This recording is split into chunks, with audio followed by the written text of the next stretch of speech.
So now let's learn of a bunch of very interesting concepts, right? First we'll start with a concept called the cofactor matrix, right?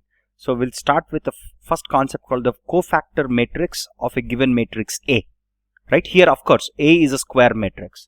So given a square matrix A, what does the cofactor of this matrix basically mean, right? So let's go step by step, right? So let's take a simple example, probably that's better. So if you take a matrix A which looks like this, which is let's say a 3 cross 3 matrix with 1, 4, 7, 3, 0, 5 and let's say -1, 9 and 11. Okay, let's assume this is my matrix A, right? So I'll start creating something called as a cofactor matrix as follows. Okay, so my cofactor matrix, I'll represent it as C, right? So this is the cofactor of matrix A. This cofactor matrix also is 3 by 3 because your A itself is 3 by 3. Okay, your cofactor matrix is also a 3 by 3 matrix. But here starts the fun. So since it's a 3 by 3 matrix, it will have 9 elements. Okay, it will have 9 elements, right? Let's say the first row, first column, let's call it C11. First row, second column. First row, third column. Similarly, 2-1, 2-2, 2-3, 3-1, 3-2 and 3-3. Okay, so if I want to obtain the value of C11, if I want to obtain the value of C1, what do I do?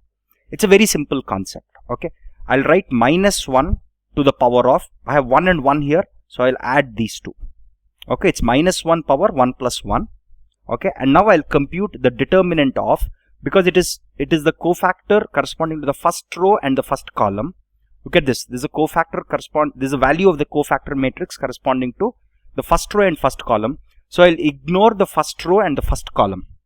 If you ignore the first row and first column of A, what do you get? You get this smaller matrix. Okay, so let's take the determinant of this matrix, which is 0, 5, 9 and 11. Right, we discussed in the previous video that this is called the minor. So we discussed in the previous video that this determinant is called the minor of matrix A. Okay, this is often represented as M11. Okay, in many textbooks this is written as M11 to represent that this is the minor obtained by dropping the first row and the first column. Okay, so this is what your C11 would look like. So this gives us a number, right? Because this is a determinant, it gives us a number. This number you multiply with this number to obtain C11, which is a number. Again, right now I am explaining these concepts numerically. I will also give you some geometric interpretation of some of these concepts as we progress. First, let's look at it numerically. Then I'll connect all of these concepts to a very interesting geometric representation. Okay, so first let's go through it numerically. Okay, so that it makes simpler. Okay, similarly, if I want C23, what do I get? So second row, this is my second row. Okay, so drop second row, drop also third column. See, I'm dropping these two, right? So I get -1 to the power of 2 plus 3. 2 plus 3 multiplied by, drop second row and third column, right? What are you left with? 1, 4, -1, 9. So this is what you get. -1 and 9. Okay, this is the value of C23, right? Similarly, you can obtain the values of each of these 9 cofactor values and hence obtain the final cofactor matrix A itself. Okay, so generically speaking, the value of Cij is -1 power I plus j.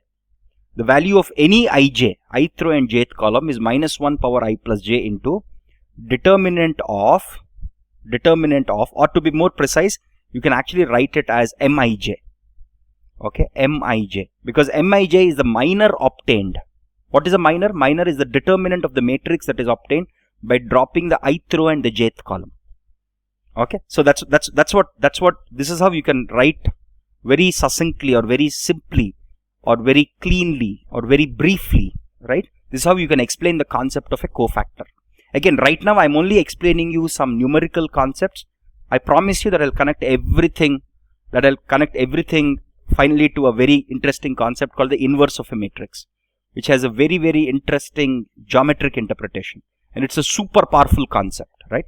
So the whole idea of coming up with these concepts like cofactor, okay, so one of the biggest applications of this concept called cofactor matrix is in computing inverse, which has tons of applications itself. Okay, so the concept of inverse of a matrix has both geometric interpretation and it has tons of applications, tons and tons of applications. We'll see some applications as part of this course itself in detail. Okay, So since we have understood this, right, since we have understood what is the cofactor of a matrix, let's understand the next concept, okay, which is called the next concept is called the adjoint of a matrix. Okay, so the next concept is called the adjoint of a matrix. Adjoint is slightly an older term used for it, but people have started not using this term very often more recently because it gets confused with other terms in linear algebra. The more popular term that people are using nowadays, like when I was studying linear algebra as a student, adjoint was the more popular term, but it gets confused with other terms in linear algebra and mathematics. So people have started using this term called adjugate or adjunct. Okay, so these are terms that are more popular in more recent textbooks. Okay, so adjoint of a matrix is often written as adjoint of a matrix A is a very simple concept. Okay, again, the whole idea of coming up with the concept of adjoint or adjunct or adjugate of a matrix is again to compute the inverse of a matrix. Okay, so all these concepts that we are learning, whether it's a concept of a cofactor matrix or a minor matrix, of course there are some applications of cofactor matrix and minor matrix itself, but the most important and the easiest and the most powerful application of cofactors, minors and adjoints, right, is to compute the inverse of a matrix. Okay, this is super duper important. Okay, now let's define what is adjoint of a matrix. Okay, adjoint of a matrix or adjunct of a matrix is very simple. It is a transpose. It is nothing but C transpose, where C is the cofactor matrix. Okay, so this is nothing but, this is the transpose of the cofactor matrix. The cofactor matrix of A. We have seen how to compute the cofactor matrix of A, right? So you take the transpose of the cofactor matrix and you take the transpose, instead of writing it in curly braces, instead of writing it in square braces, let me put in just simple braces. You compute the cofactor of A as explained here. And again, remember, to compute cofactor of A, we are going to use minors of A. So the way it works is, to compute inverse of a matrix, we need to use adjoint or adjunct of a matrix. And to compute adjunct of a matrix, we need to compute the cofactor, because adjunct is nothing but cofactor transpose. And to compute cofactor, we need the concept of a minor. Okay, I hope you got this sequence of logics on why we are learning the concept of a minor, why we are learning the concept of a cofactor and the concept of an adjoint.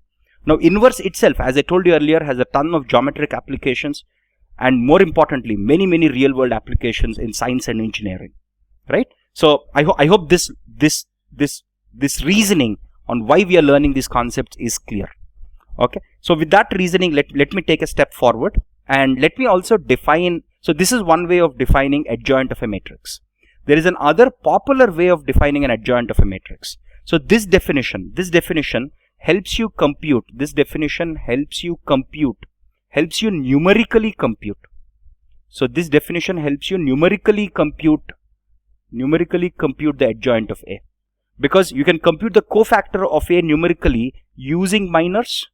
So in the numerical computation, adjoint of A, if you want to compute the numerical value of adjoint A, using the cofactor based formula or cofactor based idea is a better one. But there is also other intuitive way there are other definitions of adjoint of A. So the way it works is this. Okay, so the other definition of adjoint of A is this. Okay, if you have a matrix A, if you multiply A with adjoint of A, remember that A is an n cross n matrix and adjoint of A is also n cross n matrix, because C itself, the cofactor matrix itself, is an n cross n matrix, right? So this is an n cross n matrix, this is an n cross n matrix. So other definition of adjoint of A is that matrix which you multiply with A to obtain a matrix like this. Now what is this? This is a scalar, right? This is just a number. This is just a number, right? This is just a number. What is I? I is your identity matrix. 1, 1, 1, rest everything zeros. This is a 3 cross 3. Okay, just instead of writing 0, 0, 0, 0 here, I put a big 0 here to represent that. Everything else is 0. Okay, that's what your I is. Okay, look at this, look at this. So what is it saying? It is saying, so other definition of adjoint of A is, adjoint of A is that n cross n matrix which when you multiply with A like this, what you obtain is, so what is this? So det of A into I, what would this be? If I is this, what would det of A into I look like? It would look like this. Det of A, on the diagonal elements you will only have det of A, rest everything will be zeros. right? What is this? We saw this to be a scalar matrix, if you recall. This is a scalar matrix. We defined what a scalar matrix is, right? Okay, this is where this concept of a scalar matrix is powerful. So adjoint of A is that matrix which when you multiply with A, you get a scalar matrix where all the non-diagonal elements are 0 and all the diagonal elements are equal to the determinant of A itself. This is another way of defining adjoint of A. Okay, very cool, very cool. From this there is a very nice follow-up that we can make. Look at this. If you think intuitively, right? If you think intuitively, I can rewrite this because this is just a number, right? This is just a number. So I can divide both sides by a number, right? So I can write this as A into adjoint of A by A. Remember that A is a number equal to I. Now if you look at this matrix, remember that this is also a matrix because adjoint of A is an n cross n matrix and you're dividing each of those elements by a scalar or by a number called determinant of A. Remember the determinant of A is a number. Let's not forget that. Now here comes a very interesting concept. Okay, so let me walk you through a slightly different concept in simple algebra, right? In simple numbers, right? Everything that we learned, not about linear algebra, simple algebra. Suppose I have a number 2. To which number should I multiply 2 to get 1? Right? I have to multiply 2 with 1 by 2. And here 1 by 2 is called the inverse. 1 by 2 is called the inverse or the reciprocal in mathematics, right? Probably you learned this in your 5th or 6th class, right? So 1 by 2 is called the inverse or the reciprocal of 2. Similarly, if I have a number 1 by 3, what number do I have to multiply 1 by 3 with to obtain 1? I have to multiply with 3. So 3 is called the inverse. So 3 is called the inverse of 1 by 3. If you invert 1 by 3, what do you get? You get 3. So in simple algebra, if you have a number x, right? Any number, if you multiply it with 1 by x, you get 1. And you might have noticed that this 1 by x is often written as x power minus 1. Right? If I want to represent 1 by x, this is something that you probably learned in your high school, right? So anything that you multiply, so x multiplied by 1 by x equals to 1. Or in other words, x multiplied by x power minus 1 equals to 1. Okay, this is the concept of an inverse. That's why this is called the inverse of x. Similarly, in linear algebra, now let's go to linear algebra. Okay, let's go to linear algebra. In linear algebra, if you have a square matrix A, right, if you multiply it with another matrix such that you get the identity matrix, because 1 in algebra is very similar in idea to I in linear algebra, right? I is nothing but your identity matrix. I is nothing but your identity matrix, right? So now the question here is, with what matrix? So the matrix that I multiply A with to obtain the identity matrix is called the inverse of A. Is called the inverse of A, which is often written as A power minus 1. Just like this, just like numbers, this is written as minus 1. Now comes the fun part. What is this matrix going to be? If I want to obtain this matrix, how do I obtain it numerically? Okay, again, we'll understand about the inverse of a matrix from a geometric standpoint little later.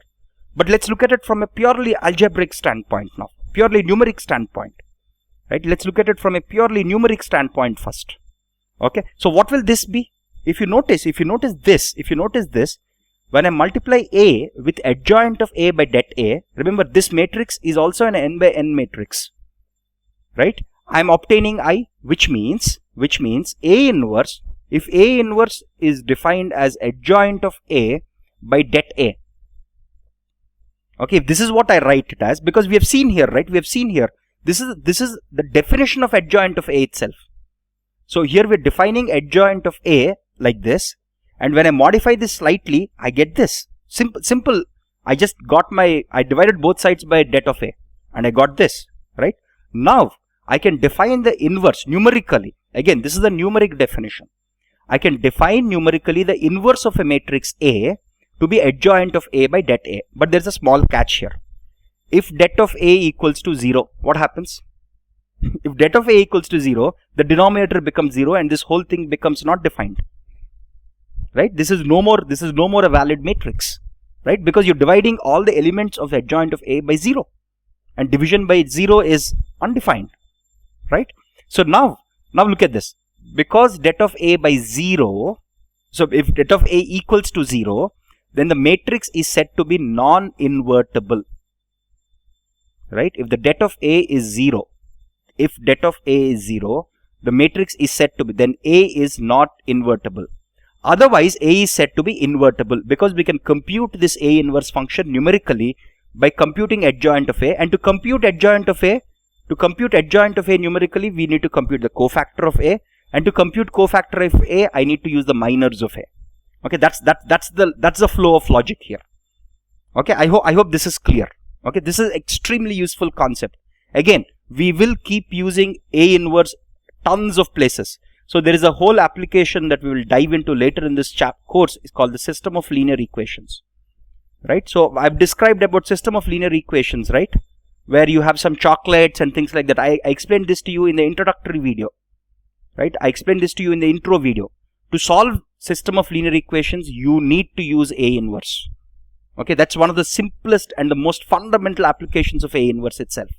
Okay, so if A inverse, so this is true if det of A is not equal to 0, which means if the matrix is invertible, then the matrix inverse can be computed by taking adjoint of A by det A.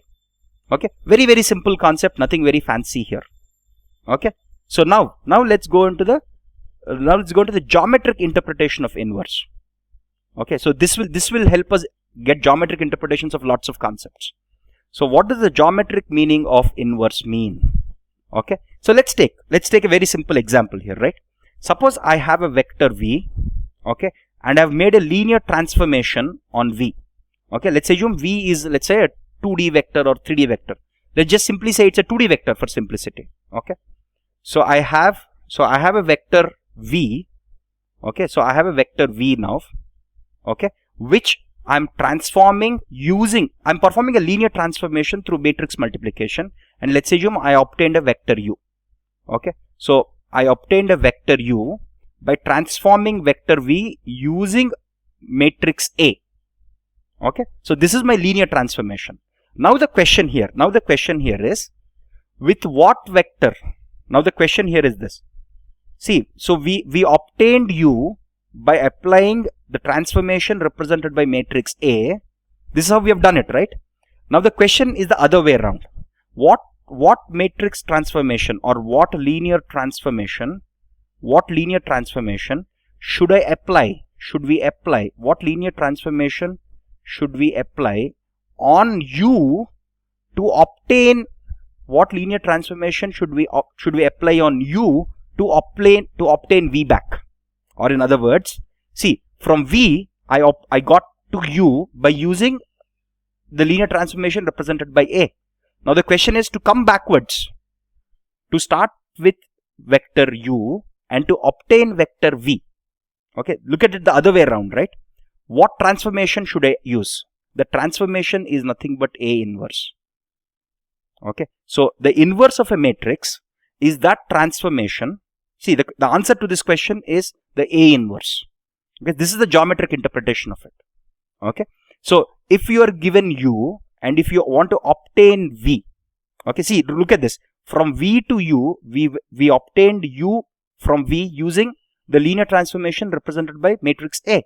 But to do it the other way around, I need to use the transformation called as A inverse. This is the geometric interpretation of the inverse of a matrix. Okay, so let's look at it from an algebraic standpoint a little. Okay, so now I have AV equals to U. Okay, now on both sides, if I apply this transformation called A inverse, remember that this is also a vector. Okay, so if I apply this transformation represented by A inverse, look at this. If I apply this transformation as represented by A inverse, and I can compute A inverse using this formula, right? This is the this is how you numerically calculate the A inverse. And today most of this numerical computation is done by computers using a bunch of very, very powerful and elegant algorithms. Okay, so while some textbooks force you to solve it manually, in the real world we often solve this using computers and not by hand.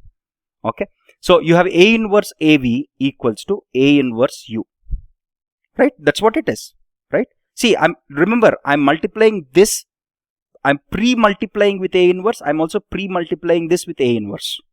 Now we know that A inverse AV from the properties of matrix multiplication, we know that this is same as A inverse A into V, which is equal to, what is this? From the definition of what A inverse is. Look at what is the definition of A inverse. The definition of A inverse is that A into A inverse equals to identity matrix. Okay, so this is nothing but I into V. What is I into V? Is V itself, because I is an identity matrix. So V is equal to A inverse U.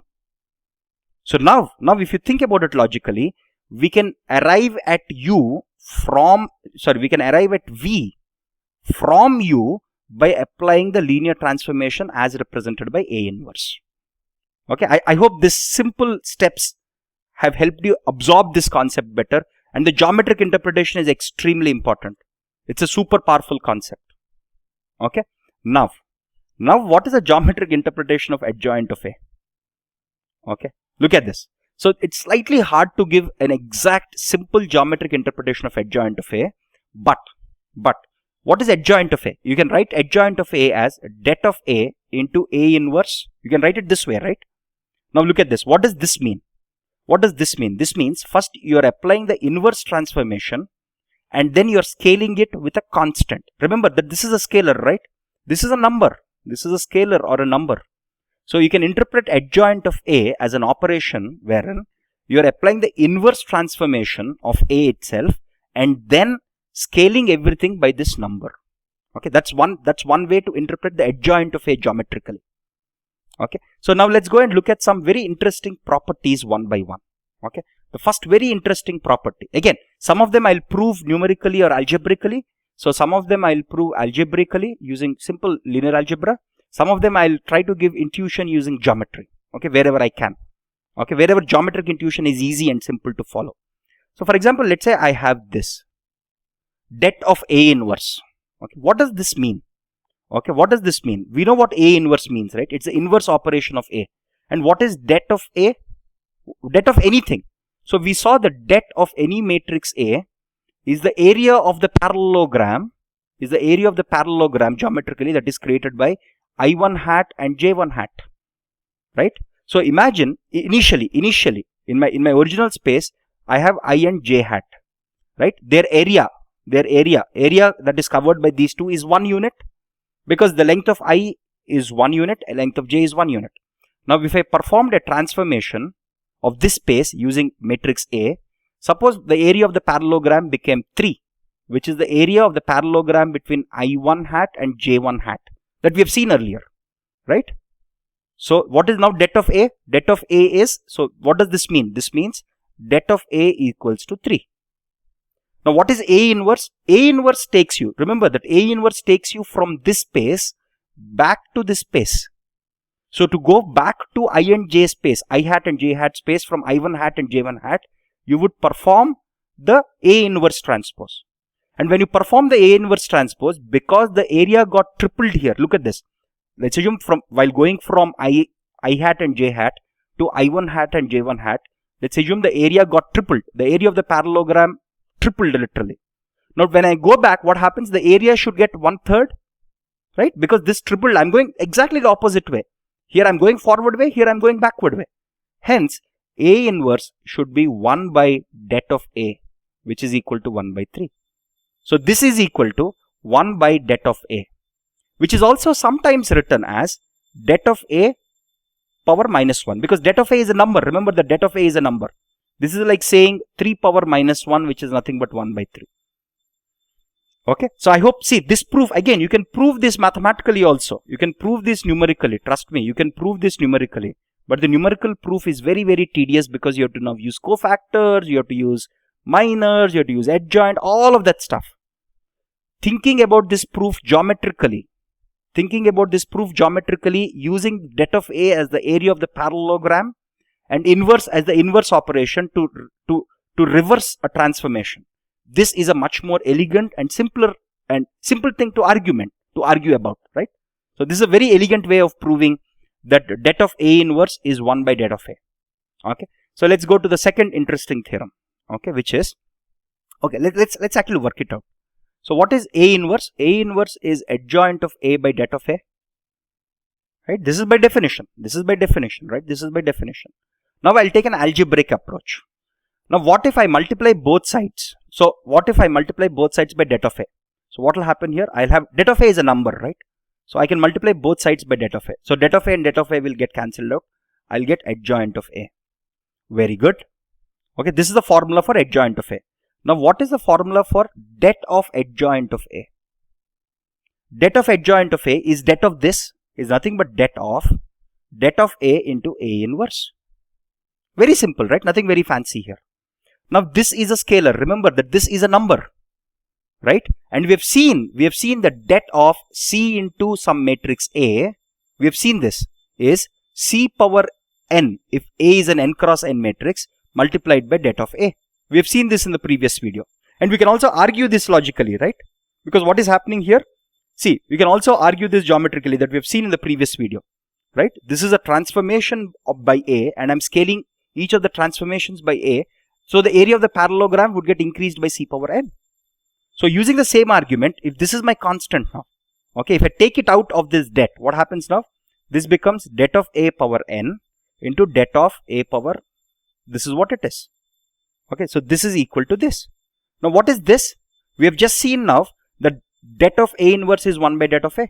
So this is det of a power n multiplied by 1 by det of a. See, I'm just following a bunch of rules here. Whatever rule that I learned here, I'm just applying it here. Okay, so what is this? It is det of a, because these both are numbers, det of a power n minus 1. So now adjoint of a, det of adjoint of a is det of a power n minus 1. Okay, very simple concept. There is a slightly similar concept called as a singular matrix. Let me just define it here, since we are anyway at it. Okay, I just recalled that I didn't cover this. Okay, so a matrix is said to be singular if det of a equals to 0. So what does this mean? If det of a equals to 0, this implies that A inverse does not exist. So which means a singular matrix is a matrix which does not have an inverse. Or the other way to think about it is, from a geometric perspective, that the parallelogram area is going to be 0. Or we can also think of this as the transformed I hat and j hat are linearly dependent, right? So all these concepts mean the same thing, whether you say singular matrix or det of a equals to 0, or that A inverse does not exist, or the area of the transformed parallelogram is 0, or that I1 hat and J1 hat are linearly dependent. All of them mean the same thing. Okay, so this is how lots of concepts in linear algebra can be elegantly connected. Okay, so now let's look at another concept now. Okay, slightly more intricate concept. What is det of adjoint of A? Okay, slightly tricky, but it's not too complex. Okay, now we want to compute this, right? How do we do it? We already know that the det of adjoint of A, we have seen this, det of adjoint of A is det of a power n minus 1. We have already seen this, right? So now if you think of this adjoint of A as this, right? Just think of this as one matrix, because this is a matrix, right? Using this formula, I can write this as, right, det of adjoint of A power n minus 1. Look at this. Instead of A, I'm using adjoint of A. That's it. Okay. Now I already know, see, look at this. I already know that the det of adjoint of A is det of A power n minus 1. So this is nothing but A power n minus 1. This is nothing but det of A power n minus 1 power n minus 1, which is nothing but det of A power n minus 1 squared. That's all. Very simple, right? So basically you are applying this formula twice over. Similarly, there is a very similar concept, which is det of, you can prove it very similarly, adjoint of A. This is going to be tricky. Okay, I hope I closed everything. I've closed this, I've closed this, I've closed this.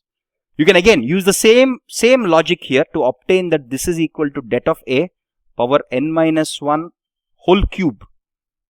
Okay, you can arrive at this. Okay, similarly there is another concept, which is det of, so we have already seen this, right? Det of A into B is det of A into det of B.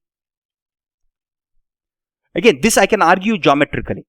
What is the argument geometrically? If I've transformed a space using vector B and then using vector A, and what does that mean? The area of the parallelogram that you obtain after you applied these two transformations, okay, is same as first apply B, compute the area of the parallelogram, then apply A, compute the area of the parallelogram.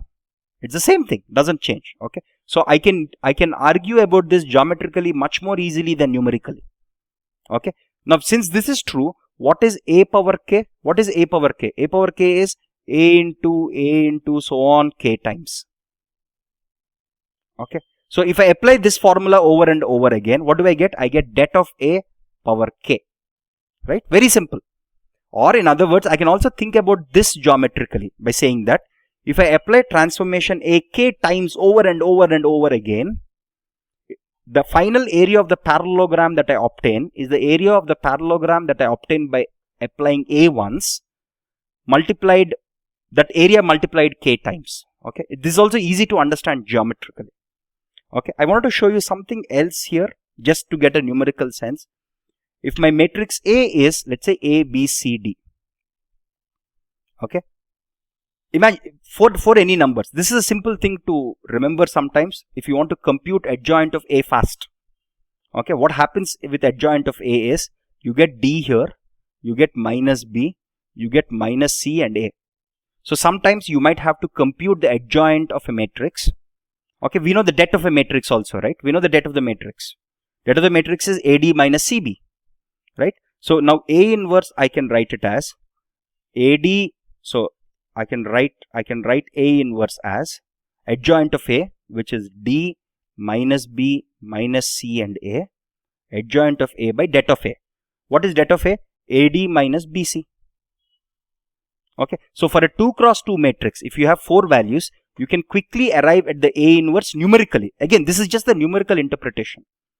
Okay, so it's easy to be, see, it requires some practice, trust me, to be able to numerically solve for adjoint of A or cofactors, minors, A inverse, etc. If you want to numerically solve it by hand, you would need to practice. In the real world, most of this is done by computers, because we don't, I mean, you could have a 10 by 10 matrix, right? And that will be like crazy hard to compute. Okay, now let's look at some more interesting properties now. Let's look at a bunch of interesting properties about adjoint, right? So adjoint of a 0 matrix is 0. Again, you can prove all of them. See, if you want to think about some of these things geometrically, think of adjoint of A geometrically as, the easiest way to think about adjoint of A is, think about it as A inverse by det of A. Okay, sorry, A inverse into det of A, sorry, A inverse into det of A. My bad, A inverse into det of A. If you ever want to think about adjoint of A geometrically, think of it as the inverse transformation scaled by the determinant. Okay, I'll just write a bunch of properties of adjoint of A, right? Similarly, adjoint of I itself is 1. You can verify all of them both numerically and some of them geometrically. Similarly, adjoint of a constant times A is the constant power n minus 1 into adjoint of A. Okay, some of these things you can numerically verify, some of them algebraically. There are 3 ways to verify some of this. You can numerically work out everything, or you can geometrically think about them, or you can think about them from a linear algebra using a bunch of formulae. Okay, I'll show you some examples here, right? Similarly, adjoint of A transpose. Okay, adjoint of A transpose is adjoint of A and the transpose of this whole thing. Okay, because this is a matrix, so this is a matrix followed by a transpose. Okay, similarly, adjoint of A inverse. Similarly, adjoint of A inverse is equal to adjoint of A, the inverse, so adjoint of A, the inverse of this whole thing. And this we can argue very simply. Some of these things, let me show you a simple example, right? So if you want to argue about this, what is the formula for this? Adjoint of A inverse, right? So what is adjoint of A? Let's write that down, right? What is adjoint of A? Adjoint of A is nothing but A inverse multiplied by det of A. So what is adjoint of A inverse? It is A inverse inverse, which means it will become A, followed by the det of A inverse. Okay, this is a multiplication. This is a scalar, right? And what is this equivalent to? We saw that the det of A inverse is 1 by det of A. So this is same as 1 by det of A into A. Okay, this is the LHS. What about the RHS? Let's look at the RHS, right? So what is adjoint of A? Adjoint of A is A inverse into det of A. Okay, if I take the inverse of this whole thing, see, remember that this is a scalar. This is a scalar, right? Let's not forget that this is simply a scalar. Okay, so A inverse is A itself, right? What is det of A inverse? It is nothing but 1 by det of A. Right? Now if you notice, your LHS and RHS are the same. So this is equal to this. So sometimes you can prove these things. This proof is using the simple linear algebraic formulae. I'm just applying the formula here and simplifying it. That's all. Okay. So sometimes you can solve some of this instead of solving them geometrically, because imagine these operations geometrically sometimes can become cumbersome. Sometimes doing it numerically is better. Sometimes geometrically it's better. Sometimes algebraically it's better. Okay. There are 3 different ways of doing it. Okay, let's look at another very interesting property. So adjoint of A into B. Okay, the next interesting property is adjoint of A into B is adjoint of B multiplied by adjoint of A. Right? This is a very interesting property. Okay, so I can actually show this to you logically. Okay, so so can I write this whole thing? Look at this. Can I write adjoint of AB? Let me solve it this way, right? Can I write adjoint of AB? Think about this as one matrix, right? Then I can write this as, from definition of adjoint, I can write this as AB inverse multiplied by det of AB. I can write it like this, right? Very simple. Okay. Now look at this. This is what I have here. On the RHS, let's see what I have in the RHS. What is adjoint of B? From the formula, this is B inverse into det of B. From the formula, this is A inverse into det of A. Now we know det of A into B, right, is not, so this will cancel out with this.